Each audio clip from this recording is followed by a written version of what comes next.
One of the best ways to improve your photography is actually not to go out and take more photos. Well, that's a great session, but sometimes we cannot do that, and that's where we have to stay inside, and re-editing your photos is the best way to tackle improving your photography. I love re-editing my photos for many reasons. One of the reasons is because I get to look back at my old work. A lot of times we don't get a chance to actually sit down and process what we've done the last year. We just continue shooting, and taking on more jobs. And while that's fantastic and that's a way to improve, we never actually appreciate from the beginning to the end of how the year went and how much we improved in our skills. We're constantly in a cycle of comparing ourselves to others in our portfolios, whether that be on Instagram, YouTube, or any social media platform. And by taking an introspective look at your work, you get an understanding of how much you actually improved during the year, and it gives you some confidence going forward. But that's not the main reason why I love editing my photos. It's because it gives me a chance to go back in Lightroom and experiment with not a lot of added pressure. And this helps me improve my post processing, which is one of the most important parts about photography. We we know when we actually have a job that we're on a deadline to edit these photos, and they might have hired us or they might have seen our portfolio and expecting a certain look that we can constantly put out in images. And this might be from a preset we borrow, a preset we developed on our own, and we just constantly abuse that and use that same look over and over again, which is great, which is how we might gain a following. But in order to continue going to the next step, we need to continue developing more and more looks and redefining that one look that really sells us in. And by taking this chance to go back into Lightroom, you get to experiment with different things without the person looking over your shoulder saying, hey, that does not look like what you produced before. So this past month, I've been working to re-edit old photos and develop over 30 presets that are very abnormal from my usual look. I've got inspiration from going through other different people's portfolios and images to see what really stands out on Instagram, what draws the viewer in, what draws the attention, what do people actually get paid for. So I've gone through these presets and tried to mimic some of those looks, but then also just try to improve on my contrasty poppy look that's on my Instagram all the time.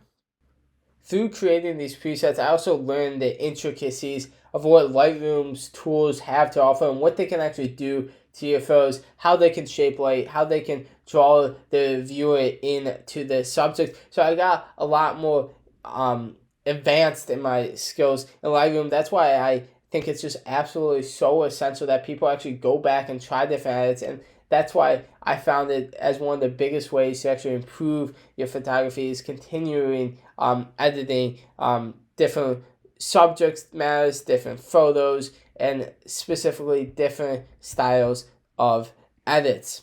So walking through these 30 presets that I've created over this past month that I've just absolutely fallen in love with, and I'm going to continue creating more because it's an evolving process, and hopefully within the next year you'll see another 30 eventually come out. But walking through the first 3 here are all black and whites. So I don't do a lot of black and white, but I thought that a lot of these high-end photography sales or high-end clients appreciate that black and white. So diving into that, you got a little subtle black and white, you got a very head contrasty one, and then you got a little bit warmer, flat, just black and white look. Moving on, this might be my favorite preset that I have created, and it came from an old edit that I did that I was just looking back through all the images, and I was like, that edit really stands out to me. That catches my eye. What did I do?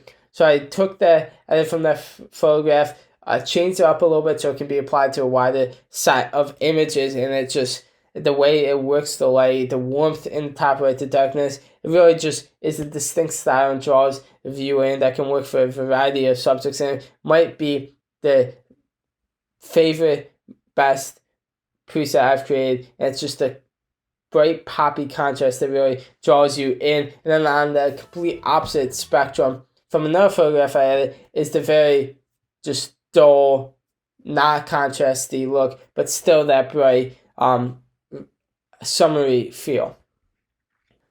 Moving on, we see a lot of photographers take that orange and teal look, and that's the very famous film look. And a lot of people like that with the crushed cinematic look that we get from a lot of either movies or TV shows, very lifestyle photographs. So the next set is 4 or 5 just crushed cinematic looks that have a variety of different benefits. So one, the crushed cinematic where it's just dull. Then we have the high contrasty one. And then maybe one of my favorites is the cinematic, just the plain. We bring in that teal, but it's not the super crushed or super airy look that we've grown to see in these extremes on Instagram. Of course, we have the one that I use most on the Instagram. It's the just clean, nice, simple, clean, everyday shape with a little bit of contrast that really lets the image and subject speak for itself rather than the post-production that might seem a little crazy. Moving on, we have a couple of ones specifically designed for colors, and I think that's also important too. Not every preset will work with every image, and specifically with these 2 red ones, you're not going to use it on an image that doesn't have red. That's why they have red in your name. But for those images and those specific styles, maybe that's a sports team with red, or maybe it's somebody wearing a red coat, you can use these 2 to really draw the viewer in. And that's what I also liked about playing with these presets and creating these presets. You can have certain pictures and certain moments that require a completely different edit than any of your other presets can serve. And you can really have fun with that.